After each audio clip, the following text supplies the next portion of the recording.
Alors, je commence la présentation, je mets vos téléphones en sourdine.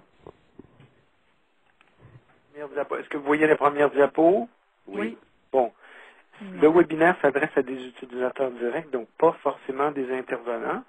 Et les informations qui vont être présentées, c'est vraiment des informations de base. Vous allez voir à la toute fin, je vais vous présenter sommairement le contenu d'une formation qu'on donne à la STAS, qui est une formation de 2 jours qui s'adresse, elle, à des intervenants ou des personnes ressources en ergonomie du bureau. Donc, voilà, c'est vraiment de l'information de premier niveau qui va toucher des principes ergonomiques de base, les postures ergonomiques de travail qui sont recommandées pour les postes munis d'un support clavier-souris ajustable, d'un poste de travail à surface uniforme, donc sans décalage entre le clavier-souris et la surface de travail, et puis aussi l'ordinateur portable. Ensuite, on parlera de l'importance de varier les tâches, de bouger. Ça, c'est une question vraiment très importante. J'en parlerai un petit peu plus loin. Et puis, en dernier lieu, je vous présenterai les services de la STAS, dont la formation dont j'ai parlé tout à l'heure. On commence par un petit sondage. Je vais vous envoyer une question.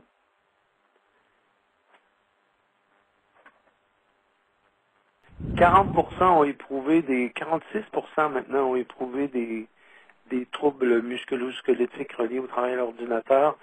20% n'en ont pas eu et 33% c'est non déterminé. Alors, je vous envoie les résultats. Alors, maintenant, ça monte à 53%. Donc, il y a des gens qui changent d'idée ou qui s'ajoutent. Moi, personnellement, Donc, une personne sur deux parmi vous a eu des troubles musculo-squelettiques reliés au travail à l'ordinateur. Bon, je vous envoie la question. Connaissez-vous d'autres personnes dans votre entourage qui éprouvent des TMS reliés au travail à l'ordinateur? Bon, les résultats arrivent. Actuellement, nous avons 93% oui et 6% non. Ça veut dire que plusieurs personnes, je pense que vous le saviez peut-être déjà, éprouvent des TMS en travaillant à un ordinateur. Ça étonne certaines personnes et pas d'autres, parce que on sait maintenant que le travail est de moins en moins manuel, quoique toujours des tâches à caractère manuel, mais il y a de plus en plus de tâches avec les technologies qui impliquent un ordinateur, et ce travail génère des TMS. Même si, à première vue, et de facto, ça ne nécessite pas beaucoup d'efforts, mais c'est essentiellement le travail stationnaire, le travail statique, qui est les caractères répétitifs des tâches qui fait que on va éprouver des TMS en travaillant à l'ordinateur. Maintenant, principes posturaux. Quelque chose, principe qui est très simple, que j'appelle la règle du 90 degrés. Et ça s'applique à toutes les situations de travail à l'ordinateur, sauf les postures avec travail à surface uniforme. J'appelle ces principes posturaux la règle du 90 degrés. Considérez cela comme une posture de référence. Ça ne veut pas dire qu'il faut toujours rester dans cette posture-là. Mais prenons cette règle de 90 degrés comme posture de référence. Vous avez un siège ergonomique. Maintenant, on dit que tous les sièges sont ergonomiques parce qu'ils ont les ajustements requis selon la taille des personnes. Bon, alors bien assis au fond de votre siège, confortablement appuyé, les pieds à plat au sol, vous devriez avoir un angle d'environ 90 degrés à la cheville. Je dis environ, hein, ça peut varier un peu. Au genou, environ 90 degrés. À la hanche, de 90 à 110 degrés, on trouve généralement un angle plus grand que 90 degrés, parce qu'à 90 degrés, c'est relativement inconfortable, mais certaines personnes préfèrent travailler le dos vraiment perpendiculaire aux cuisses. Au coude, un angle de 90 degrés. Est-ce que vous voyez le pointeur avec ma flèche, là, à l'écran? Oui. Bon, très bien. La tête dans le prolongement du tronc et la main dans le prolongement de l'avant-bras. Donc, le poignet ne doit pas être, comme on dit, cassé, ni vers le haut, ni vers le bas. On cherche à avoir le poignet et la main dans l'alignement de l'avant-bras. Bon, quand on obtient cette posture de référence à partir de notre fauteuil, quand on s'avance à notre poste de travail devrait nous permettre d'obtenir cette posture de référence. C'est-à-dire que le clavier et la souris arrivent au bon niveau, au niveau de la main, et que l'écran soit à la hauteur des yeux. Le haut de la partie vitrée de l'écran doit être à la hauteur des yeux. Et l'écran doit être à une distance d'environ une longueur de bras.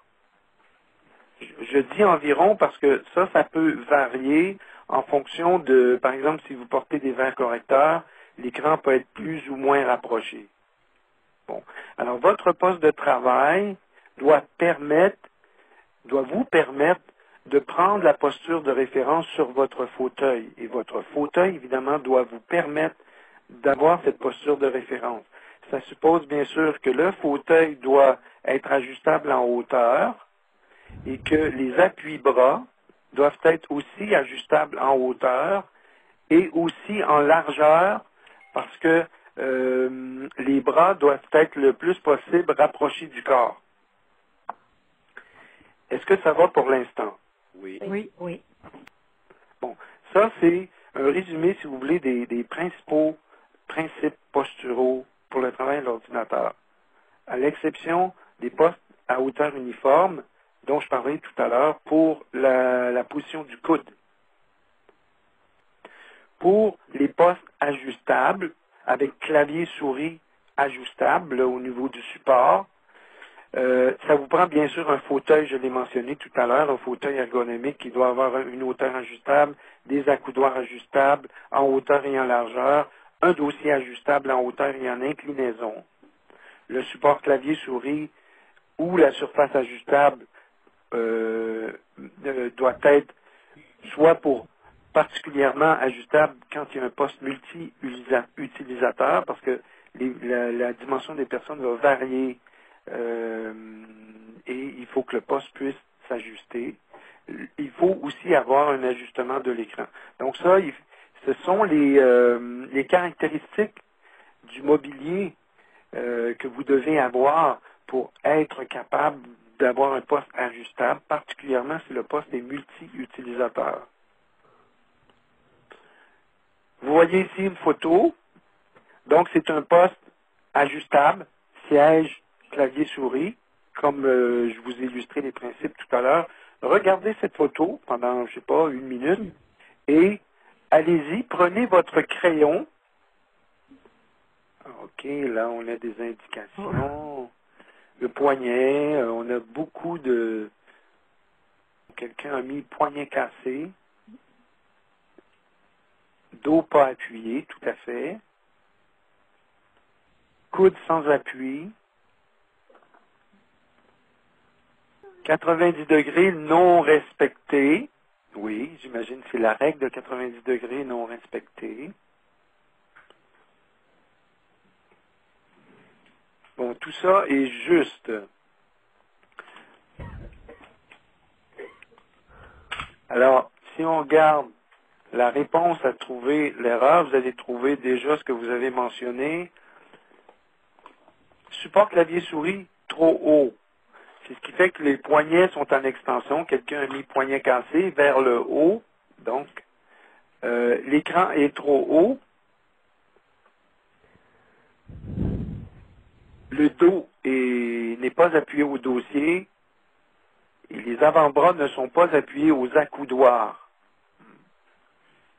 Alors, on voit aussi que l'écran devrait être plus bas parce que, semble-t-il, cette personne est presbyte. Alors, une personne qui est presbyte, là, ça arrive vers l'âge de 40 ans et plus. En vision de près, on doit porter des lunettes pour lire le texte, autant papier qu'à l'écran.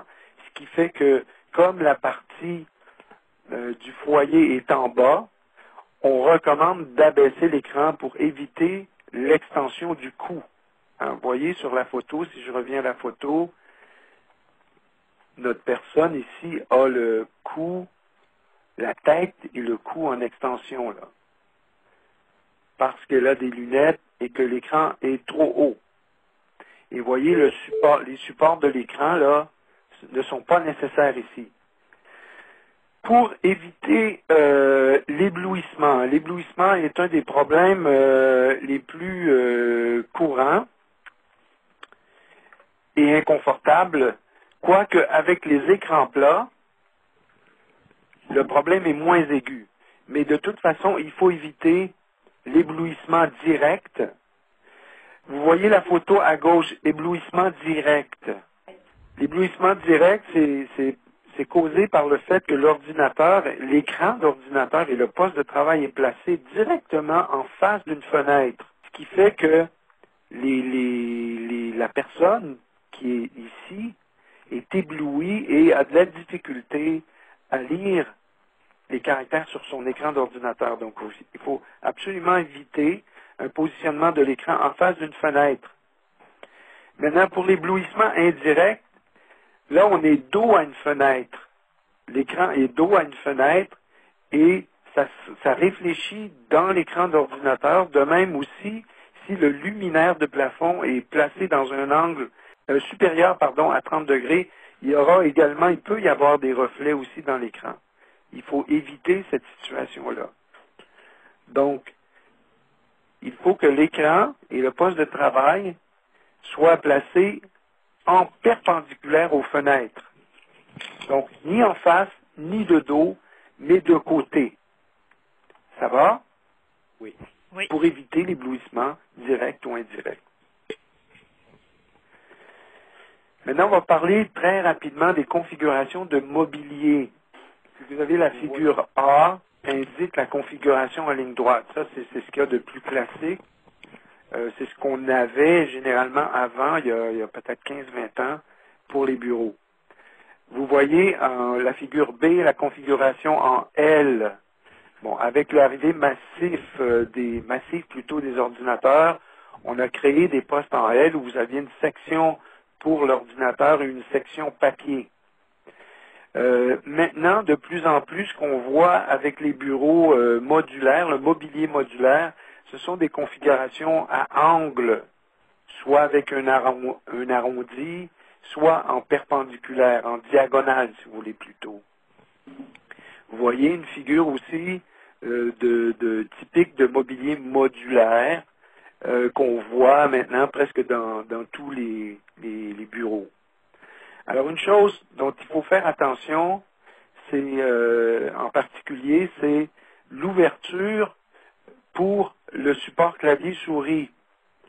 Ce que j'ai aperçu à travers les observations de poste que j'ai pu faire, c'est que quand c'est arrondi comme ça ici, là, vous voyez la figure C à gauche, le support clavier-souris qui vient se fixer en dessous n'est pas complètement dégagé dans les extrémités, particulièrement l'extrémité droite, ce qui fait que souvent, le meuble va faire obstacle pour la main qui tient la souris, ce qui est très inconfortable. Il est préférable d'avoir un tablier de clavier-souris inséré dans le poste. Ça a deux effets positifs. Le premier, c'est que la main qui tient la souris est complètement dégagée. Et l'autre chose, c'est ça ne vous éloigne pas de vos papiers, du téléphone et de vos outils de travail. Donc, il est beaucoup plus intéressant d'avoir un support clavier-souris qui est inséré dans le poste de travail, qui a une découpe dans le poste de travail. Donc, ça, c'est quelque chose qu'il faut surveiller parce que dans les mobiliers modulaires, on insiste beaucoup sur le design, mais malheureusement, il y a des designs qui font obstacle particulièrement au dégagement de la main qui tient la souris. On sait qu'un des principes très, très importants pour quand il y a le clavier et la souris, c'est que les deux soient au même niveau. La souris ne doit pas être sur une surface supérieure au clavier. Parce que ça peut générer beaucoup de problèmes au niveau du membre qui manipule la souris.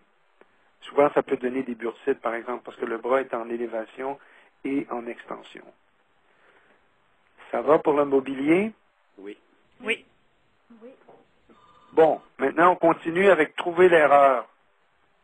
Il n'y a pas de clavier-souris ajustable. Là, je vois aucun accoudoir, écran trop bas, clavier-souris trop haut, mobilier trop haut, bras trop haut, accoudoir manquant. Tout ça est vrai, sauf peut-être pour l'écran qui... Bon, ça dépend de quelle photo on regarde, là, mais grosso modo, l'écran fait à peu près correct. C'est la surface de travail qui est trop haute, puisque les coudes sont à plus de 90 degrés, les poignets sont fléchis vers le bas dans ce cas-là, curieusement, parce qu'il y a une position des bras qui s'est adaptée. Le dos est non appuyé au dossier, les avant-bras sont sans appui, vous l'avez bien dit, et l'écran est trop haut s'il y a presbytie. Sinon, c'est correct au niveau de l'écran. Vous avez remarqué là qu'il n'y avait pas de surface ajustable pour le clavier et la souris. C'est ce qu'on appelle les postes à surface uniforme. C'est maintenant une tendance, je dirais, qui est en train de se répandre parce que ça a l'avantage d'un poste à surface uniforme de ne pas avoir de décalage justement entre le clavier et la souris et le reste de la surface de travail. Donc, ça peut être avantageux lorsque l'alternance clavier-souris et document est fréquente. Le clavier et la souris déposés directement sur le bureau est généralement repoussé vers l'avant. Ça suppose que vous devez avoir une profondeur suffisante pour faire ça parce que vous devez aussi reculer l'écran. Les mêmes principes de posture s'appliquent sauf pour l'appui aux avant-bras. Avec le poste à surface uniforme, une posture qui est possible, c'est d'appuyer carrément les avant-bras sur la surface de travail. On dégage les coudes parce que la partie osseuse du coude sur la surface du travail, ce ne sera pas confortable. Mais on avance donc les bras, on appuie les avant-bras, le clavier et la souris sont avancés sur le poste, l'écran est repoussé aussi. Ce type de poste de travail ne convient pas généralement aux petites personnes si la hauteur de la surface de travail n'est pas ajustable. En général, un poste de travail pour l'écriture et la lecture est à 29 pouces de hauteur. 29 ou 30, là, ça dépend. En général, maintenant, c'est 29 pouces. Alors que un support clavier-souris, en général, là, pour la moyenne de la population, c'est à 25 ou 26 pouces. Vous voyez, donc, il y a généralement 3 pouces d'écart entre les deux. Ce qui fait que si vous mettez tout ça au même niveau, à 29 pouces, ce sera beaucoup trop haut pour la grande majorité des gens. Pour ce type de poste-là, à surface uniforme, on va faire un compromis sur la hauteur. On peut le mettre à 27 ou 28 pouces, ce qui fait que, bon, ça va convenir pour la lecture et l'écriture. Ça va convenir aussi pour travailler avec le clavier et la souris, mais pour une très petite personne, ça ne conviendra pas. Parce que ses bras vont être en élévation et elle ne sera pas confortable. Ou alors la personne va devoir rehausser sa chaise, ce qui fait qu'au niveau elle n'aura pas une bonne base au niveau de ses pieds, ce qui va être inconfortable à la longue pour travailler. Et souvent, sur les postes, particulièrement pour les postes qui ont des périodes de travail où il y a des périodes de travail très prolongées. Je ne sais pas si vous comprenez bien la différence entre les deux, c'est-à-dire un poste avec clavier souris ajustable, à ce moment-là qui convient à toutes les personnes, et un poste à surface uniforme qui ne convient pas aux petites personnes, à moins d'avoir un poste avec une hauteur ajustable. Mais ça devient un autre standard. Voyez maintenant un poste à surface uniforme qui est bien aménagé. Si vous regardez la photo à droite, voyez les avant-bras sont appuyés sur la surface de travail. Le clavier et la souris sont avancés sur la surface de travail. L'écran est repoussé. Il faut avoir une profondeur de surface de travail assez grande. Généralement, ça prend un poste de travail avec un angle, un coin qui est plus profond. Voyez aussi sur la photo de gauche, comme je vous disais, l'avantage de ce poste de travail, c'est que comme vous n'avez pas d'écart de hauteur entre l'écran et la souris et le reste de la surface, ça va beaucoup mieux avec les documents. Vous pouvez déposer des documents sur la surface de travail plus près de vous, plus près du clavier de la souris. Les documents qui sont sur la table, évidemment, c'est des documents qu'on va consulter occasionnellement. Il est toujours bon d'avoir un porte-copie pour éviter la flexion de la tête, particulièrement si vous faites de la saisie de données. Je disais tout à l'heure que pour les petites personnes, ce genre de poste ne convient pas si la surface n'est pas ajustable en hauteur. Parfois, on peut compenser en fournissant un appui-pied qui rehausse légèrement la base d'appui. Vous avez des appuis-pieds qui sont angulés toujours, ça prend un angle à l'appui-pied qui vous donne une hauteur de 2 pouces de plus haut. Ça peut faire la différence pour une plus petite personne, si sa surface de travail n'est pas ajustable. Parce que ça peut être avantageux. Une petite personne peut vouloir travailler avec un poste à surface uniforme. Donc l'appui-pied peut être un palliatif acceptable dans ces cas-là, pour rehausser la base d'appui. Là, vous voyez des illustrations de travail avec l'ordinateur portable. Trouvez l'erreur dans la situation 1 d'abord. Mobilier trop haut, dos incliné vers l'avant, dos non appuyé, surface de travail trop basse. Le dos non appuyé, tout à fait. Donc, vous avez pas mal tout trouvé pour la situation 1. Mais dans la situation 2, mobilier trop haut, portable trop haut, les poignets sont cassés. J'ai vu un cercle autour des poignets. Vous êtes très bon, hein? La chaise n'est pas ajustable. Excellent. Et puis, on voit au niveau de l'appui-bras qui est fixe également, donc pas d'ajustement. Angle de 90 degrés non respecté, tout à fait. Alors, dans la situation 1, l'écran du portable est trop bas, tout à fait. Le dos est courbé, la tête est fléchie. Pourquoi? Parce qu'avec un portable, l'écran est attaché au clavier. Donc, il n'y a pas possibilité d'ajuster la hauteur de l'écran. C'est vraiment le problème le plus évident avec un portable, même si ça a beaucoup d'avantages, là. Dans la situation 2, la table est trop haute et le fauteuil ne convient pas. Tout à fait, le fauteuil est fixe, c'est une chaise de repos plus qu'un fauteuil de travail. Les poignets sont fléchis et en élévation et il y a élévation des bras. Vous l'aviez déjà trouvé. Le haut du dos est fléchi. En fait, c'est la tête qui est fléchie plus particulièrement et l'angle aux hanches est à plus de 110 degrés à cause du fauteuil. Parce que avec le portable, les mêmes principes de posture s'appliquent. On devrait s'organiser pour respecter aussi là, la règle du 90 degrés. Donc, quand on est au bureau, l'idéal, c'est vraiment d'avoir une station d'accueil avec le portable. Vous voyez dans l'illustration qui est ici, le portable est sur un support qui rehausse l'écran à la bonne hauteur au niveau des yeux. Hein. On a dit que le haut de l'écran doit être environ au niveau des yeux et non pas le milieu de l'écran. Beaucoup de gens pensent que c'est le milieu de l'écran, mais ce n'est pas juste. C'est le haut de l'écran qui doit être au niveau des yeux. Et pour une personne qui est presbyte, l'écran doit être positionné plus bas encore. On s'entend là-dessus. Je me répète, mais je pense que c'est important de le dire.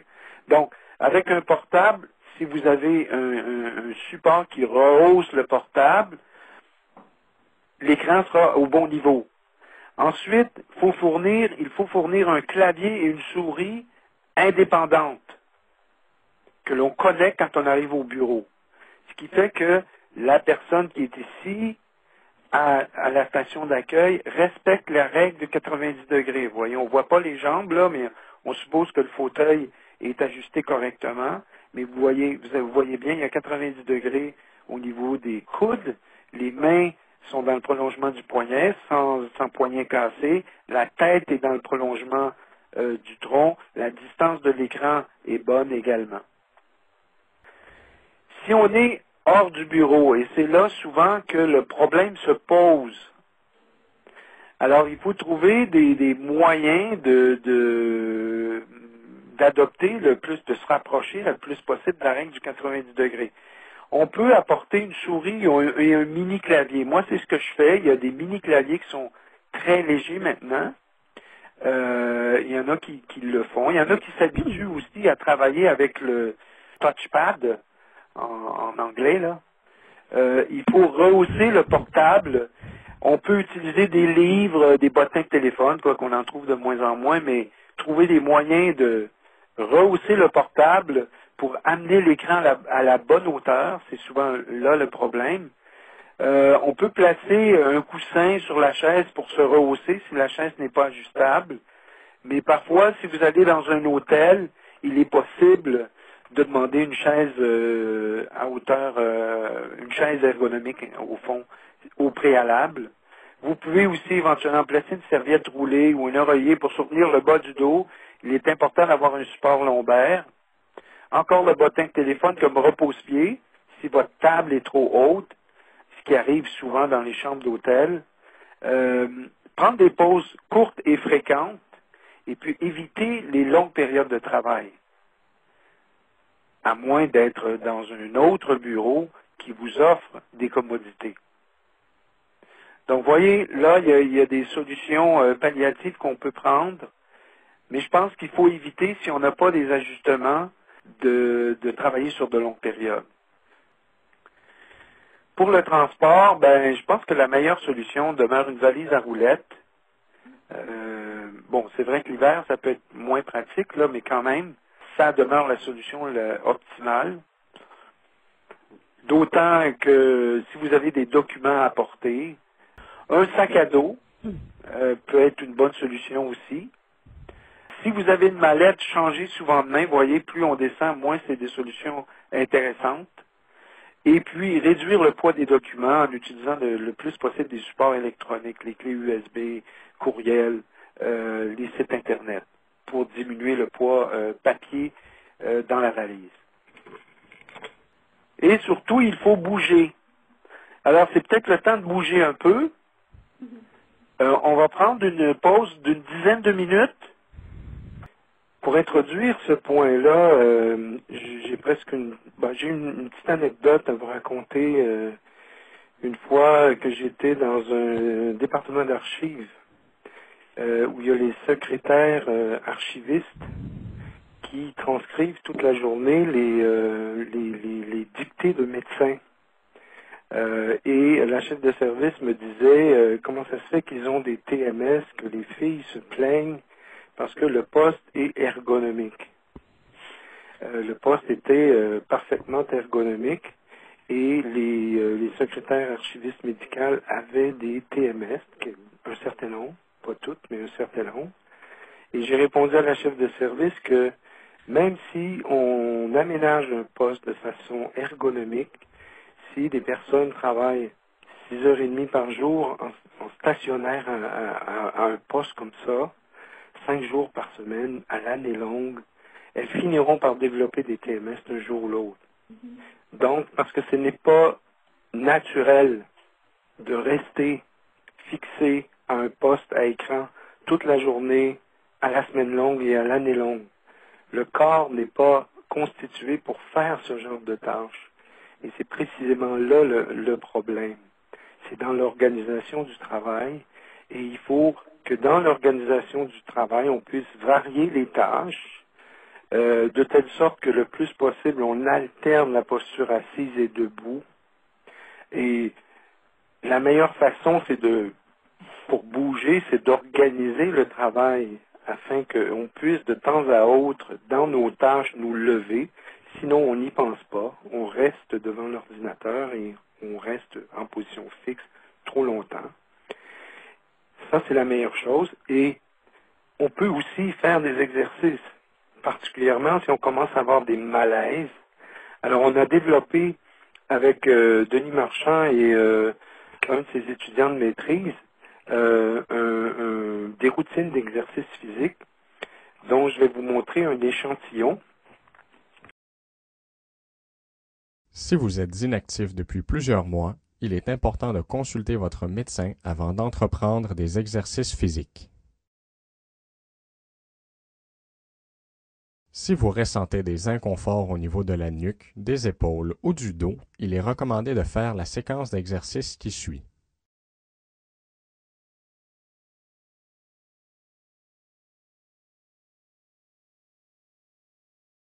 L'exercice consiste à rouler des épaules tout en gardant la tête et le dos bien droits, et ce, 5 fois vers l'avant et 5 fois vers l'arrière.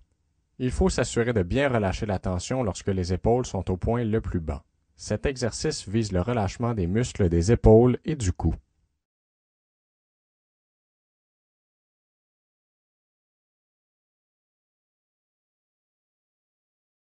Cet exercice vise le relâchement de la tension et de la pression sur les structures vertébrales. On commence par s'appuyer les mains sur une table, baisser la tête et arrondir le dos vers le haut.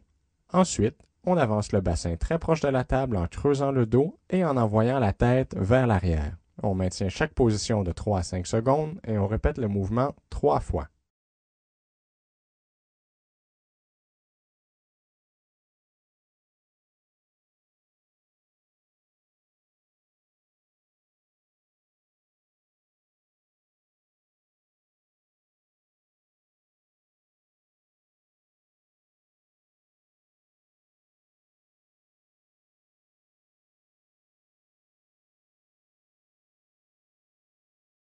Cet exercice vise une sollicitation des muscles paravertébraux. Il consiste à pointer le plafond avec le bras tout en faisant une inclinaison et une rotation du tronc combinée. La tête devrait être tournée du côté de la rotation et le mouvement se termine en pointant le pied de la jambe opposée. On maintient la position de 3 à 5 secondes et on répète ce mouvement 3 fois.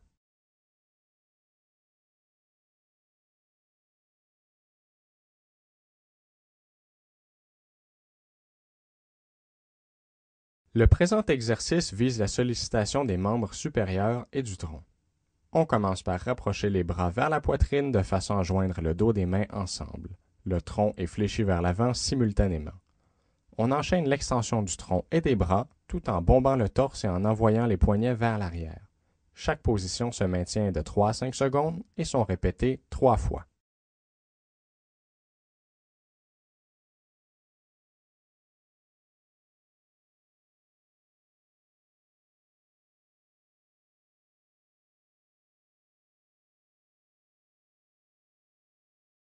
La vitesse des mouvements présentés dans ce vidéo est seulement à titre indicatif. En cas d'inconfort, vous pouvez la réduire et l'adapter à votre niveau.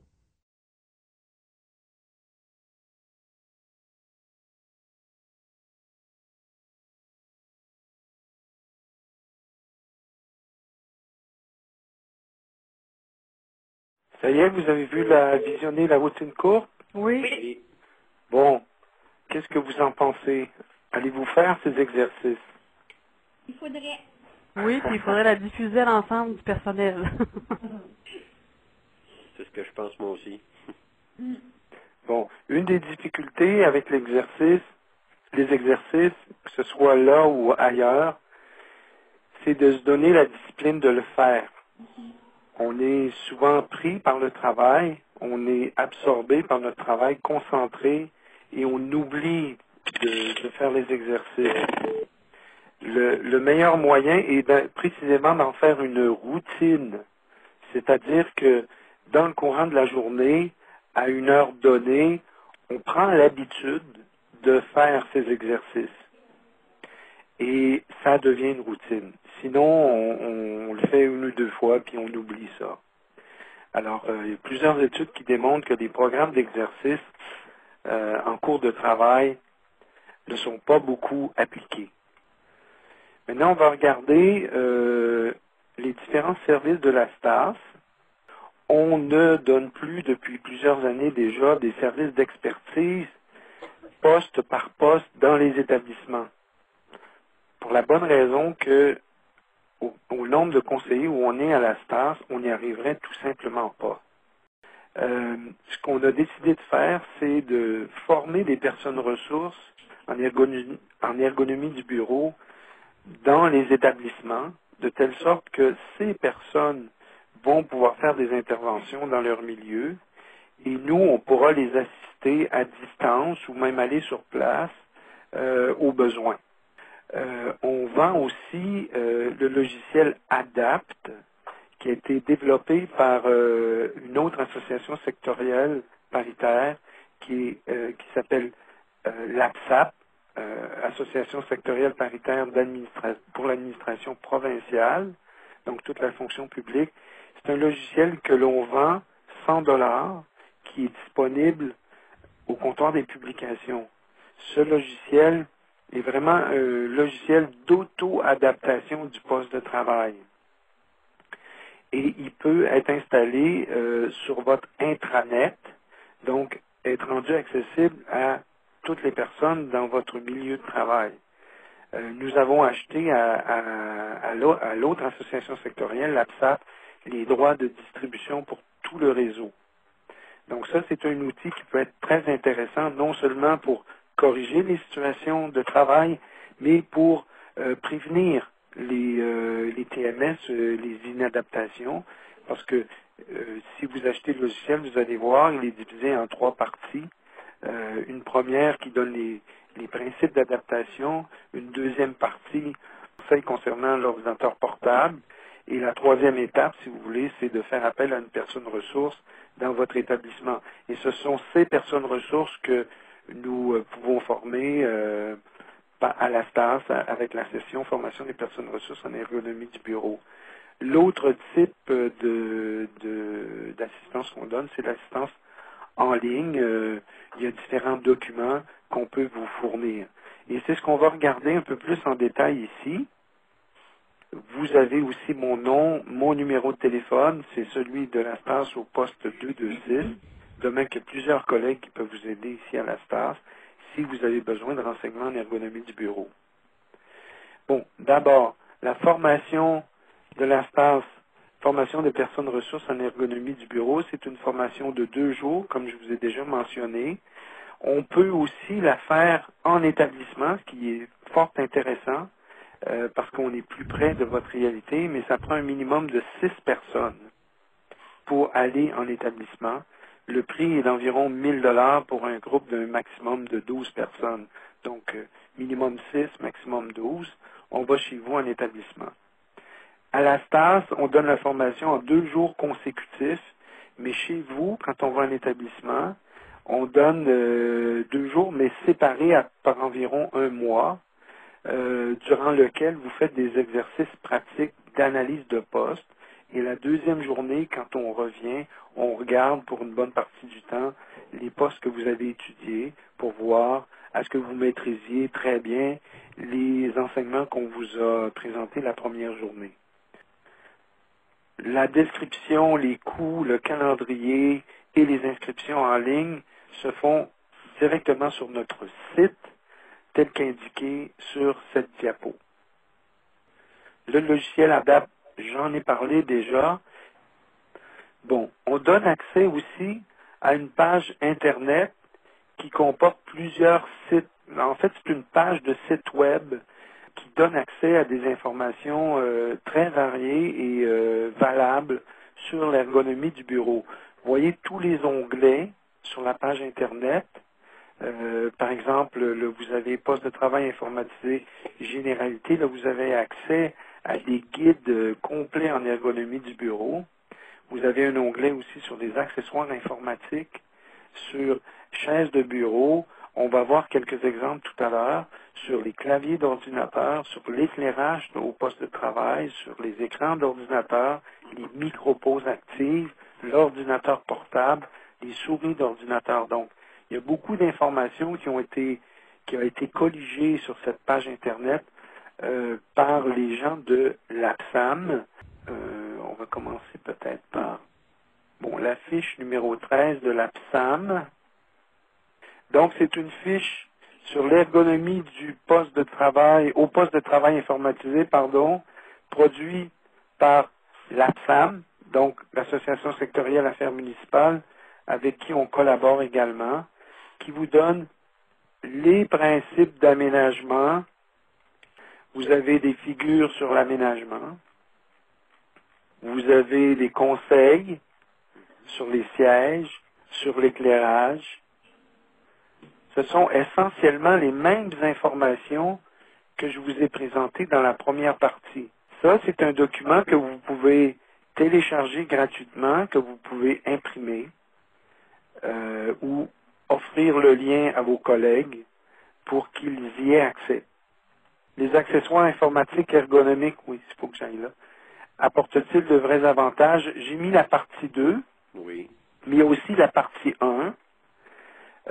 C'est un article qu'on a publié dans notre revue, Objectif Prévention, auquel d'ailleurs vous pouvez vous abonner gratuitement en ligne sur notre site web, qui a été écrit par Alain Lajoie, qui est ergonome à la CSST, qui s'est intéressé aux accessoires informatiques et qui les décrit et décrit également les avantages et les inconvénients.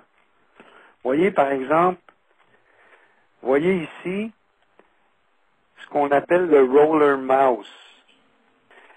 Cet accessoire a l'avantage d'éliminer la souris traditionnelle. Vous voyez, il n'y a plus de souris.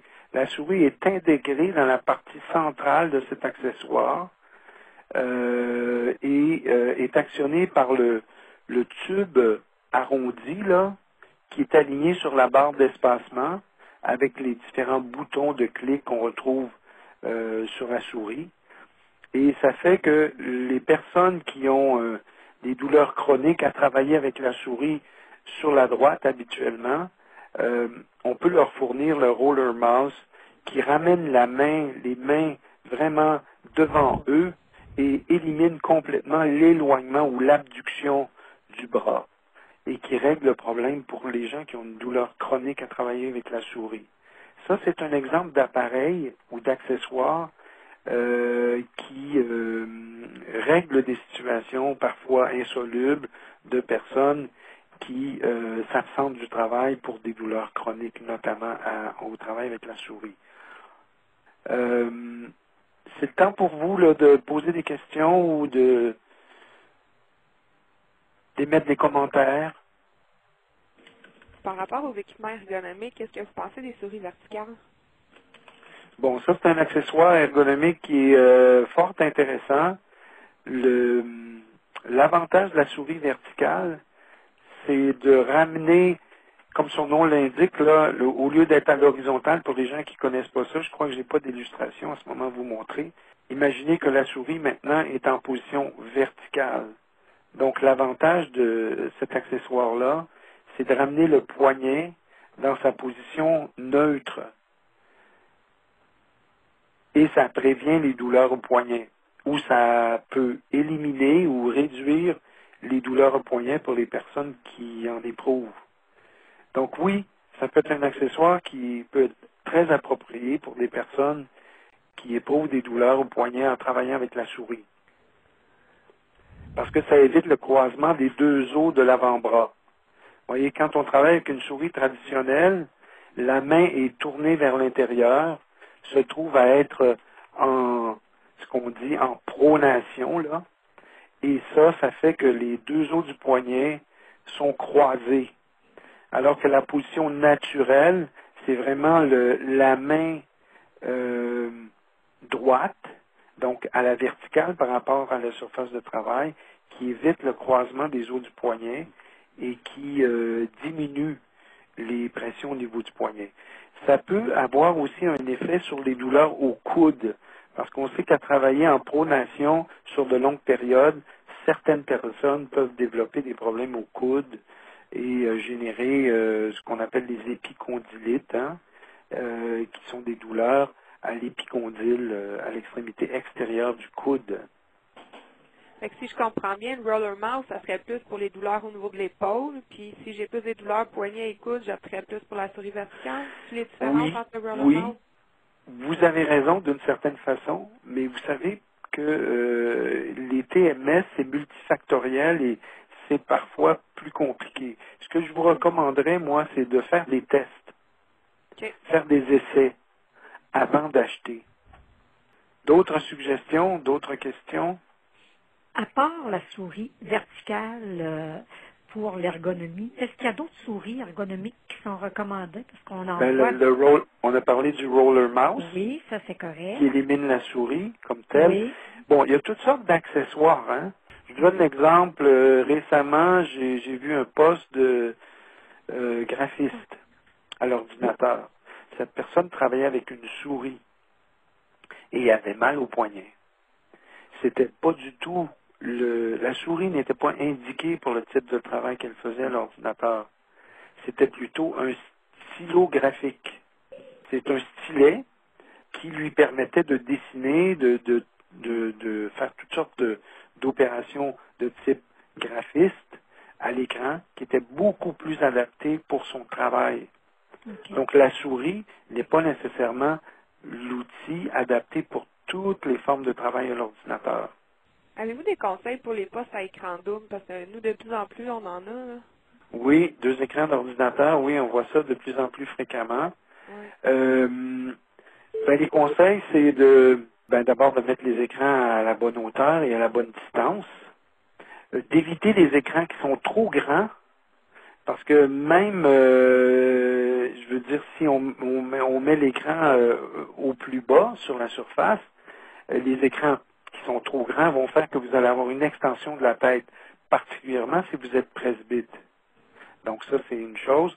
L'autre chose, c'est que les 2 écrans soient connectés, bien sûr, sur le même clavier et la même souris. J'ai vu des gens qui travaillaient tantôt sur un clavier pour un écran, tantôt sur l'autre clavier pour l'autre écran, alors qu'il y a des connexions maintenant qui permettent, bien sûr, de travailler avec un seul clavier et une seule souris pour les 2 écrans. Et selon l'usage que vous faites des écrans, il faut les positionner correctement. Disons que si vous travaillez 80% du temps à un écran, il vaut peut-être mieux que cet écran-là soit vraiment centré sur votre vue et l'autre peut-être un petit peu en retrait. Okay. Maintenant, si vous travaillez sur les 2 écrans simultanément en balayage, par exemple, bien à ce moment-là, vous êtes peut-être mieux de mettre vos 2 écrans en vision centrale, c'est-à-dire les deux écrans, le joint entre les 2 écrans, il faudrait qu'il soit comme vraiment au centre, de telle sorte que le balayage que ça nécessite avec le mouvement de la tête soit les plus réduits. Évitez de mettre un écran au-dessus de l'autre. J'ai déjà vu ça. Et c'est pas une bonne chose parce que l'écran au-dessus va vous provoquer une extension de la tête qui va vite devenir douloureuse. Parce que ce mouvement de la tête, surtout si vous êtes en fixité posturale, vous allez avoir des douleurs rapidement au cou. D'autres questions, d'autres suggestions ou commentaires? Est-ce qu'il y a une grandeur spécifique d'écran recommandable? Je vous dirais un minimum, oui. Puis un maximum. Je parle pour un travail régulier là, à l'écran. De 17 à 19 pouces, je pense que c'est bon. Okay. Mais 21 pouces et plus, mais il faut s'interroger sur le besoin d'avoir ça. Parce que maintenant, les écrans plats sont beaucoup moins coûteux, sont disponibles, et c'est une très bonne chose, l'apparition des écrans plats. Mais on a tendance à aller trop grand.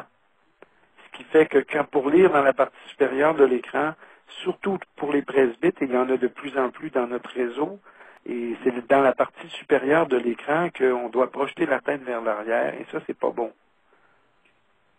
C'est beau, merci. Et que pensez-vous du travail debout? Le travail debout, c'est une très bonne chose. Oui. Mais pas tout le temps. Pour L'idéal, varier. c'est de pouvoir alterner le travail debout et assis. Okay. Écoutez, récemment, j'ai visité avec un collègue ergonome des bureaux nouvellement aménagés à la CSST, de l'aménagement avec mon collègue, ont décidé d'acheter des tables ajustables en hauteur avec un mécanisme électrique. Il suffit de peser sur un bouton pour faire varier la hauteur de la table d'une station assise. Disons, ça descend jusqu'à 24 pouces, hein, donc très bas, et ça monte jusqu'à 48 pouces. Donc, j'ai vu des personnes, parce que j'ai eu l'occasion de visiter avec cet ergonome, qui s'appelle Ronald Landry d'ailleurs, et j'ai vu des personnes, il n'y en avait pas beaucoup, mais il y en avait 3, qui travaillaient carrément debout. Ils travaillaient à l'ordinateur et avec les casques téléphoniques, parce que c'est des préposés qui reçoivent toutes les demandes d'information à la CSST. Et je voyais des personnes travailler debout avec l'écouteur, se promener devant leur bureau en répondant aux clients, en ayant accès directement à leur dossier. Et c'est très bien. Et puis, après un certain temps, ces personnes-là, si elles veulent se reposer les jambes, parce que station debout prolongée, c'est pas mieux non plus. Très vite, on devient fatigué au niveau des jambes. Peut baisser le poste simplement en pesant sur le bouton. Et le bouton peut être programmable. C'est-à-dire, vous pouvez programmer votre station de travail, disons, pour le bouton vers le haut à 42 pouces de hauteur. Vous n'aurez qu'une pression à faire. Et la table va se positionner exactement à la hauteur que vous avez programmée. Et la même chose pour la position basse. Ça veut dire que vous n'êtes pas obligé de tenir le bouton et de, je dirais, tatillonner pour avoir la hauteur désirée. Si vous l'avez programmé d'avance, la table va s'ajuster exactement là où vous l'avez souhaité. Okay. C'est une très bonne chose. Et ces tables de travail-là sont quand même à des prix abordables maintenant. Et il y a un certain nombre de fournisseurs qui le proposent. Parfait, merci. Je vous en prie. Bon, alors très bien. Merci de votre participation. Merci à vous. Merci à vous. Bonne journée.